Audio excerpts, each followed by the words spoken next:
Você acha, você é um artista que está comprando brigas, você faz questão de se colocar, de se posicionar politicamente, você tem este desejo. Você acha que o fato de ter conhecido o Brasil assim profundo é que formou esse artista com essa queda para a militância?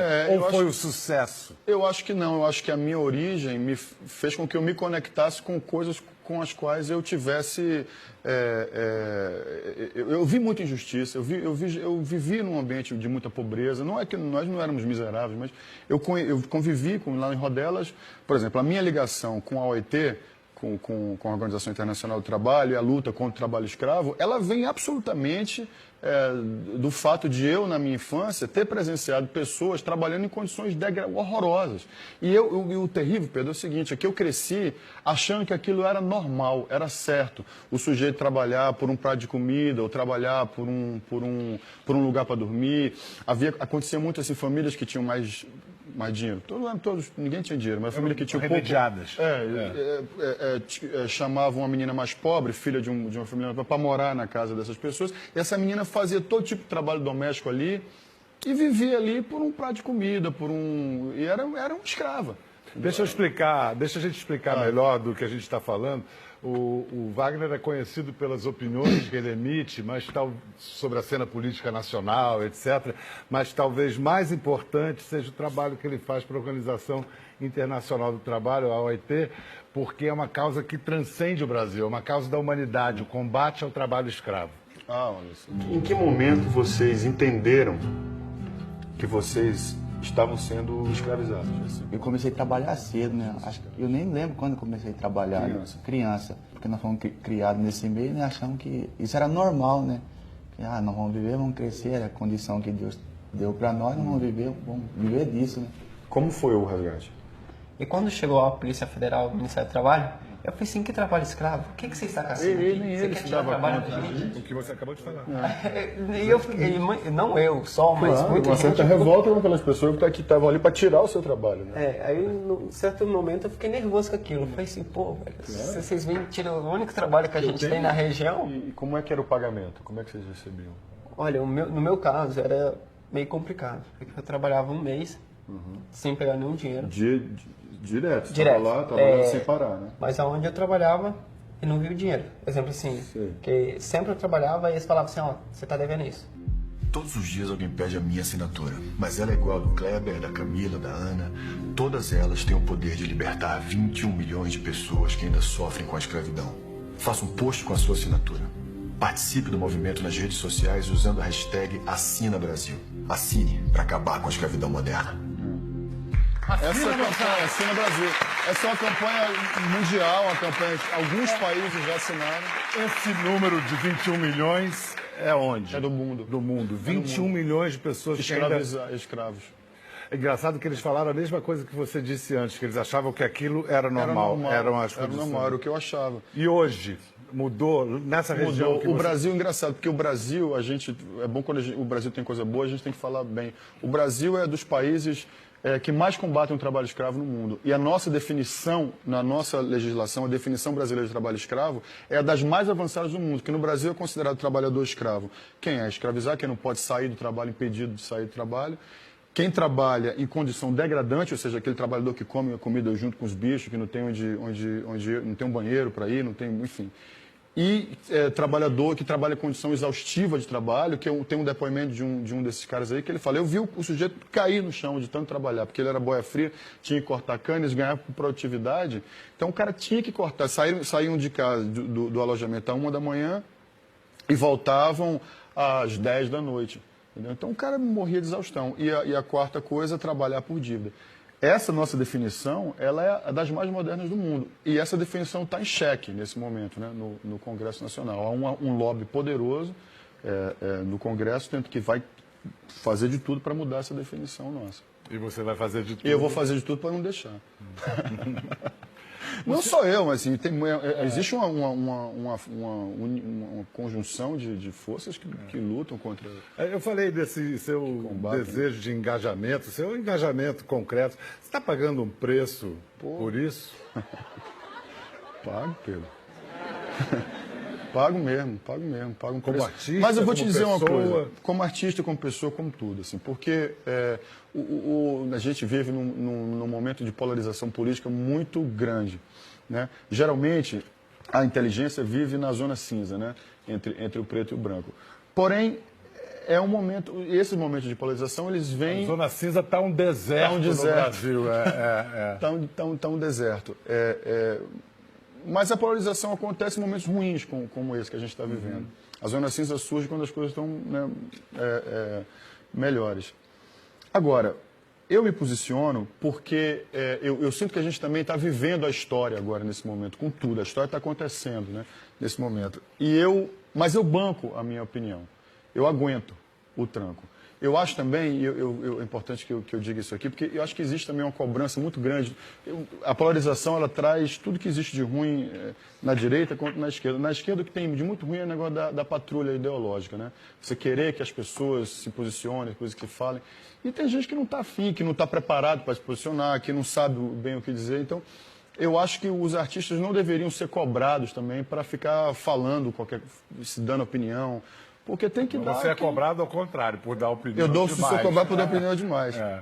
Mas eu não me sentiria bem na minha vida se eu achasse alguma coisa relativa a esse momento, se eu tivesse uma opinião e minha opinião pudesse ser ouvida por outras pessoas e junto com essas outras pessoas, nós juntos pudéssemos pensar, trocar ideias e pensar em soluções, eu me sentiria muito mal se eu não fizesse isso. Eu ia me sentir muito pior. Então eu prefiro aguentar o tranco do que vem contra mim e num momento de polarização vem um monte de coisa mesmo, do que ficar calado. E aí, quais são os seus critérios para escolher papel? Você é muito rigoroso. Eu vou te falar, com toda sinceridade, assim, o meu critério hoje para escolher um personagem é o que é que aquilo vai acrescentar na minha vida. Sabe? O que é que eu vou aprender com aquilo ali? Na sua vida, na minha vida, não carreira. Na minha vida. Na minha vida. Qual foi o último personagem que você fez? Pablo Escobar. De novo, aquilo me deu 2 anos? Faz um tempo já. Aquilo me deu um sentimento assim, tão grande de pertencer, como eu falei no começo, a uma coisa maior do que ser brasileiro, lidando, e o fato de ter estudado muito narcotráfico, muito a violência que o Estado exerce, na onda do combate às drogas, né? Entender que a guerra às drogas é uma fraude total, que as políticas de segurança pública elas existem de um modo geral como forma de controle social. Todo esse entendimento maior desse mundo eu fui entender fazendo, trabalhando. Então hoje, assim, você aceitar um papel, escolher um personagem... O que aquilo vai me fazer eu melhorar como humanamente? O que aquilo vai me trazer? E Hollywood? Também. E vou te falar o que eu quero fazer lá. Eu vou te falar, eu nego um monte de coisa que eles me chamam para fazer. Depois de ter feito Pablo, imagine. Você sabe que os latinos, nós somos o grupo mais subrepresentado em Hollywood, né? Os latinos são 20% da população americana, no entanto está em mais ou menos 5% dos personagens, e esses personagens quando aparecem, ou é um cara ligado à violência, ou é uma coisa assim, bem estereotipada, ou é o estereótipo da mulher latina sexy e tal. O que eu quero fazer, eu quero produzir o meu próprio conteúdo lá, e eu quero trabalhar personagens latinos que não reforcem o estereótipo. Difícil, né? Difícil. Mas eu vou fazer. Você não quer pouco, não. Você quer produzir conteúdo próprio em Hollywood. E já estou fazendo isso. Eu estou produzindo um filme lá, que é o que eu vou fazer depois do Marighella, que é um filme sobre Sérgio Vieira de Mello. Poxa, eu fui amigo do Sérgio Vieira de Mello. Conheci ele na Bósnia. Olha aí. Ele foi ele que me acompanhou em Sarajevo, no meio da guerra. Um sujeito extraordinário. O sujeito que seria certamente o próximo secretário-geral da ONU, não fosse aquele atentado. É um sujeito extraordinário. É um filmaço. É um filmaço. Você já está com... Já estou com... Tenho um roteirista, vamos fazer provavelmente na Netflix, temos um diretor e temos um roteirista e estamos começando a levantar esse filme. Eu vou fazer. Bem-vindos de volta à nossa conversa com Wagner Moura. Então, eu posso dizer que a sua principal ocupação hoje, Wagner, é buscar recursos, levantar din-din para dirigir seu primeiro longa-metragem sobre a vida de Carlos Marighella.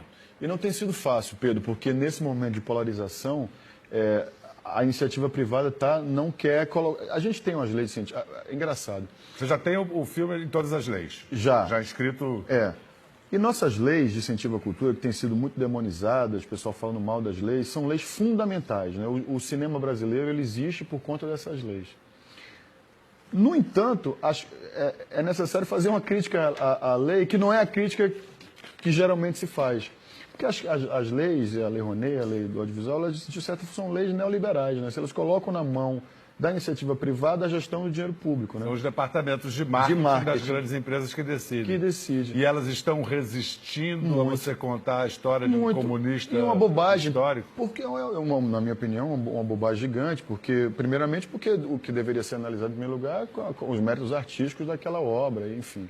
Mas, sobretudo, porque Marighella é um personagem fundamental da nossa história recente, que foi apagado da nossa história pela ditadura militar, né? O Mário Magalhães, que escreveu o livro sobre Marighella, foi muito feliz na maneira com que ele desmonta, que o meu filme, na verdade, ele é um filme sobre Marighella, é um filme sobre a luta armada, mas é, sobretudo, um filme sobre a infâmia, sobre a forma mentirosa com que a história pode ser contada, e que dialoga também com que a... Você pegou o livro do Mário e roteirizou, você roteirizou sozinho? Felipe Braga. Eu trabalhei junto com o Felipe Mas vem Braga. cá, podem te perguntar, entre tantos baianos históricos importantes, por que você escolheu Marighella? Eu sempre me interessei pela vida das pessoas que resolveram fazer algo que não era para elas, sabe? Por uma ideia, por um conceito, Então, e Marighella era um cara, a gente vai fazer o final da vida dele, um cara de 55 anos, 57 anos, rodeado por garotos de 20, 21, 19 anos. Quando eu tinha 19 anos, eu era um idiota, cara. Talvez o efeito colateral mais importante desse momento que a gente vive agora seja a politização dos jovens. Então, o meu interesse, respondendo a pergunta de fazer esse filme, primeiro, a figura de Marighella, que é um baiano, que não correspondia em nada ao perfil clássico do guerrilheiro Che Guevara, era um cara divertido, foi deputado, militou na legalidade. Foi preso primeiro pela ditadura Vargas apanhou pra caramba. Assim, quando lhe foi dado o direito de militar legalmente, ele o fez, né? E que num determinado momento resolveu, como muitos outros brasileiros resolveram, que a única forma de combater a ditadura, que é um direito garantido pela Constituição, era pegar a luta armada. E aí fico muito perplexo também, quando eu vejo hoje em dia também analistas políticos dizendo assim, mas vai fazer um filme sobre a luta armada, sobre Marighella, mas, poxa, a luta armada recrudesceu, a ditadura, não sei o que lá. É muito fácil o cara, sob a luz da história hoje, analisar aquela gente daquela época dizendo esse tipo de coisa, que eu acho quase desrespeitoso com a tanta gente que morreu, que foi torturada. Eu quero saber quem é que já entrou na sua aventura. Globo Filmes está? Globo Filmes está! Esses comunistas são fogo. A Globo Filmes está no Marighella e eu fico muito feliz que a Globo Filmes esteja no... Mas é um filme caro. É um filme caro, sabe por quê? Eu quero fazer um filme de ação. Bom... porque... É um filme, é uma história, uma vida cheia de ação. Você sabe que existe uma lacuna de mercado no cinema brasileiro? O tipo de cinema que o brasileiro, as pesquisas que o brasileiro mais quer ver não é comédia, é ação. É o tipo de filme que a gente menos produz, né, no Brasil. Tropa de Elite é um exemplo maior, grande disso.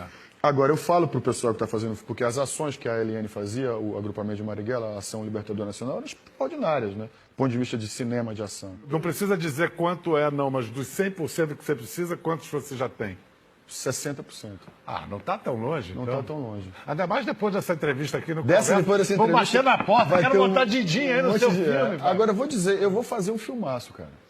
Eu estou sendo bem agora, talvez, um pouco pretencioso. Assim, Imagina. Mas eu vou fazer. Sem falsa modéstia. Eu não vou, porque assim, é o meu primeiro filme. Eu parei, cara, 1 ano da minha vida para fazer isso. Quando eu falo que eu tenho recusado convite para trabalhar em Hollywood, é um negócio. É um compromisso de vida que eu tenho fazer esse filme. E aí é uma coisa que para mim faz muito sentido. Ele mistura a política, que é uma coisa que para mim é importante. E você vai só dirigir, não só vai dirigir, atuar. Não vou atuar. E com o desejo que eu tenho de me experimentar também como artista em outros lugares. Para terminar o assunto política, nessa polarização, nessa brabeira que virou o Brasil, você perdeu amizades? Não, eu não perdi. Eu tentei sempre muito não cair nesse lugar cafona e errado de você parar de falar com a pessoa porque a pessoa pensa diferente de você. Agora... Eu estou resistindo a falar aqui, Agora, eu acho mas o exemplo mais claro é o Zé.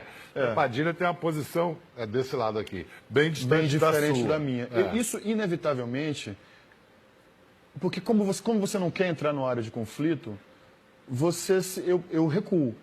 Entendeu? Eu não, em vez de. E eu e o Zé, a gente discutia assim muito durante uma época. Assim, todos os dias a gente tinha um WhatsApp, não sei o que lá. Num determinado momento, como a gente se gosta muito, acho que nós dois demos um passo para trás. Então, e a política sempre foi um assunto para nós. Né? A gente sempre falou de política. Então, quando nós ficamos em lugares opostos, a gente não parou de se falar, a gente continua amigo, mas esse assunto a gente evita. Isso tem acontecido demais em famílias e amizades e tudo mais.